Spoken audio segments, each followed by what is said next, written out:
পশ্চিম বাংলা তথা ভারতবর্ষের যে রাজনীতির পরিস্থিতি, সেখানে কিভাবে শিক্ষা ব্যবস্থাকে পরিকল্পিত করে এই বাংলার সরকার ভেঙে দিচ্ছে।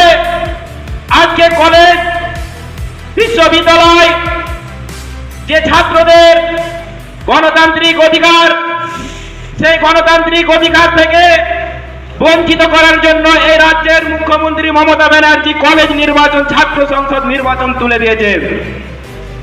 আজকে ছাত্র সংসদ নির্বাচন তুলে দেওয়ার কারণে কলকাতার বুকে আরজি কর থেকে শুরু করে কসবার ল কলেজে আজকে আমার বাড়ির বোনেদের ধর্ষিত হতে হচ্ছে। তাই আমরা ছাত্র পরিষদ দীর্ঘদিন ধরে এই রাজ্য সরকারকে দাবি জানাচ্ছি যে গণতান্ত্রিক পদ্ধতিতে কলেজ, বিশ্ববিদ্যালয়গুলিতে ছাত্র নির্বাচন, ছাত্র সংসদ নির্বাচন চালু হোক।